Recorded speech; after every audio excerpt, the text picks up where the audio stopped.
Now on BBC One, the remarkable story of wounded soldier Ben Parkinson and an expedition to the Canadian wilderness. Paratrooper Ben Parkinson is one of Britain's most wounded soldiers. Blown up in Afghanistan, his injuries were so severe he was brought home to die. When they started to take him off the sedation, there was just nothing there at all. Brain injured and with both legs amputated, Ben's family were told he'd never walk or talk again. Keep that back straight, come on, push! Push! But Ben Parkinson is a fighter, and he began the long road to recovery that's seen him push back the boundaries of what wounded soldiers can achieve and become an inspiration to millions of others. And his journey has brought him here to the great Canadian wilderness, where he faces one of his biggest challenges yet. He'll be paddling hundreds of miles down the mighty Yukon River, a daunting mass of fast-flowing water. For Ben, it'll be much more than a trek into the unknown. He'll be battling with his damaged and broken body.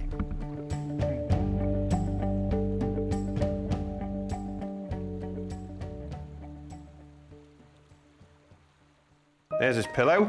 Need that in. Lance Bombardier Ben Parkinson is packing for a journey few imagined he would ever be able to take. You're very patriotic hat. Yeah. Now. Well, that's to keep you warm at night. You want to put that on now? Right, all right then. But don't forget it. In 2006, his battlefield injuries had left him in a desperate state. Now Ben and his stepdad Andy Durney are heading for the Yukon, gold rush country in northwest Canada. Andy won't just be Ben's carer on the trip, he'll also be his cook and right-hand man. Right, there's the full washing kit.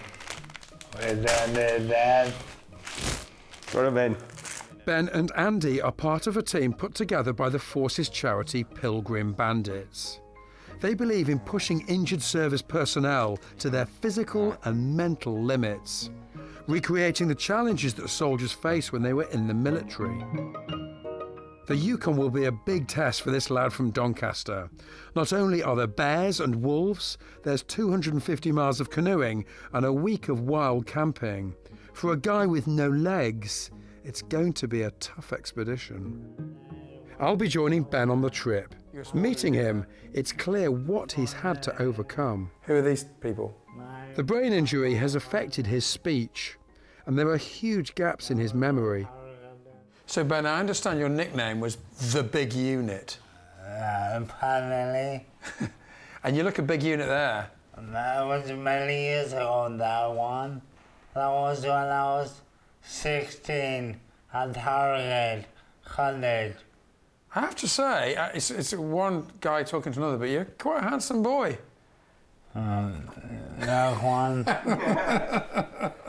What about this one? Any ideas? My room in Colchester, O'Connor, and all the...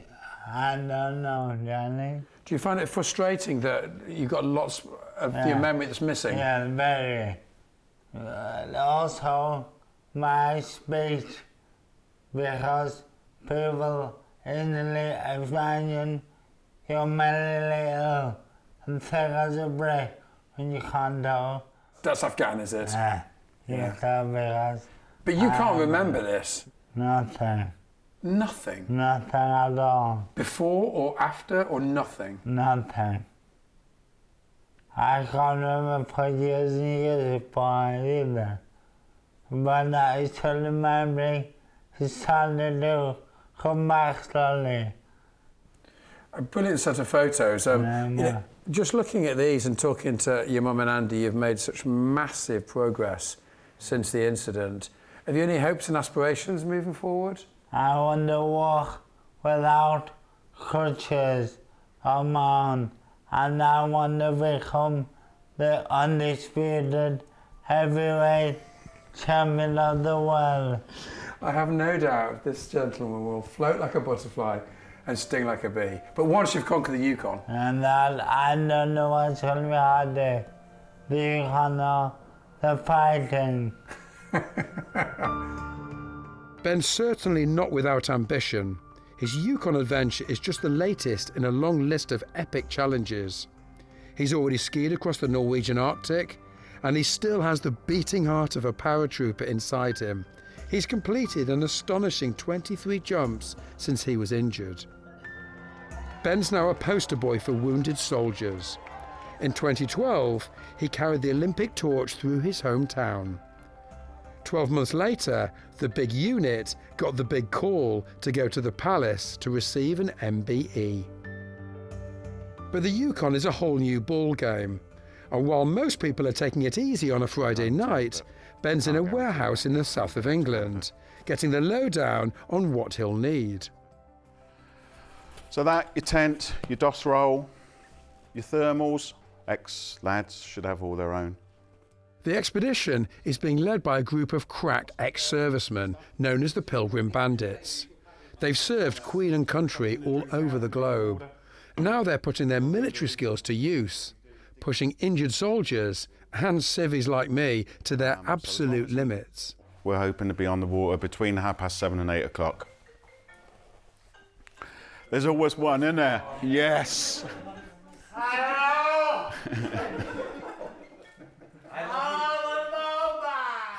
Ben's not the only injured soldier on the trip. There are other double amputees who were wounded in Iraq and Afghanistan, and we're all being warned that we're heading out of our comfort zones. This is a solar charger, I believe, and it's everyone's recommending that we take one, you know, to charge your phones up and that sort of thing. There'll be no signal for phones, but you can take pictures and all that sort of stuff. There's a lot to learn, and fast, but I want to understand what makes Ben Parkinson tick. Just why is he so driven, and whether this incredible man has any limits.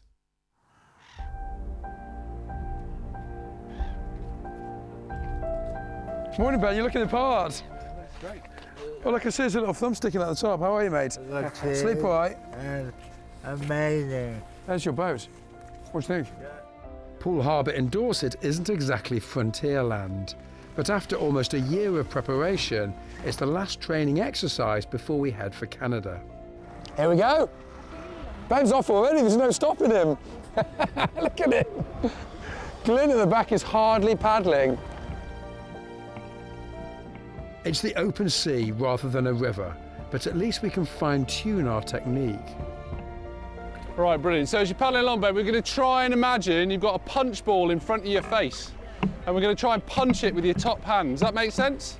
Yeah, it's it like that. So it gets your paddle upright. Yeah, that's good.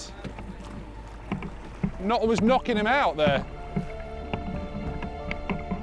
Do you think he's going to have any specific problems with this kind of the duration of it all? Yeah, I think so. The repetitive nature of it, because obviously it will become fatiguing. So we're looking at probably between 45 and 55 miles a day. So, I mean, so far today we've probably done about 4. I mean, how are you feeling? Quite tired. Yeah. I mean, it does become quite tiring, the repetitive nature of it. But it's just the ability for him just to carry on. So just to get used to getting in that zone and waking up and going and paddling and paddling and paddling. He's so powerful, but he just compensates and keeps going and keeps going and keeps going. So right. He's we just sort of, a bit like a Duracell bunny, sort of wind him up and off he goes. So. The power transfer goes through your body, through your feet. Yeah. So it's a full body workout, really. Yeah. How you doing, Ben? Good man. Paddling isn't straightforward for Ben. It's not just that he's an amputee, his back is broken. To make him more comfortable, he's been training in an open Canadian canoe. It's constant energy-sapping exercise, but it seems Ben has a competitive streak. Ben, thoughts so far, how's it going? Very annoying. Very annoying. Oh, very enjoyable, very annoying. Annoying. Why? Because I was drawing like hell, really rowing, and people were coming past me, one and another. You're joking. I should have gone. I was really knew me. Every time I look up at you, all I can see is just these pair of shoulders and paddle working. Well, I didn't have a choice because everyone else even faster. They're both a lot faster than they. You're doing pretty well. Every time I look up, you're in the front. Thankfully, the Yukon expedition will be a marathon rather than a sprint. It'll be tough, But if the weather's bad, it could be punishing. When we were there doing the recce, we had freezing fog and freezing weather for a couple of nights, and it was cold, you know, minus 12 I think it was. But other than that, it's just a fast flowing river.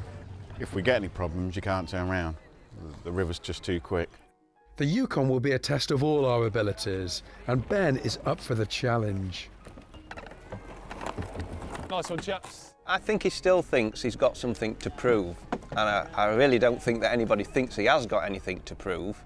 But Ben just cracks on with everything. He's not one for sitting around and watching TV. He doesn't do much Facebook. He wants to do the expeds and get there. And he's a power at the end of the day, and failure isn't an option. There you go, I've got you, Ben. So as we set off for the Yukon, there must be something Ben's worried about. If I talk about bear, that might be a problem. It might not. They might cover you because they want me than you. My travels normally focus on wildlife, so I wouldn't mind an encounter with a bear or two. I'm not sure everyone else would be so keen. It seems Ben's beat us to it. He's just down here. So he's feeling this morning. Ready for the off. Got your hair cut nice and short for it. I've got no choice. Yeah. Morning, Andy. How's everything going? All right, yeah. First year. Can't argue with that. The trip is a logistical headache for Ben and Andy. As well as the camping gear, there's all the other medical equipment too. If anything's forgotten, well, the Yukon's a long way from Yorkshire. Because he's got the legs and everything, but you've got to make sure he's got all the stuff for putting the legs on and off, and I'm always panicking that I've forgotten something, because one little bit, that means he can't put them on very well. It's more than 4,000 miles as the crow flies from the UK to the Yukon. It takes 2 flights to reach its capital, Whitehorse. But from the air, we can understand the kind of terrain that awaits us. This is a land of vast open spaces. No wonder this is the wilderness centre of Canada. Let the adventure begin.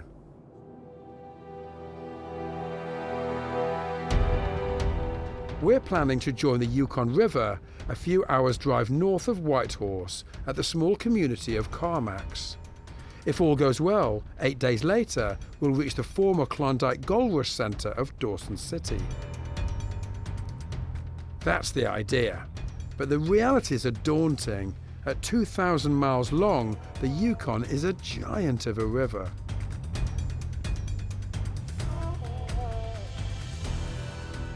Yukon Territory is also massive. It's twice the size of Britain. Just 35,000 people live here. There are more moose than humans. The river flows like a superhighway. Fed by glacial meltwater, it's both freezing and its speed deadly.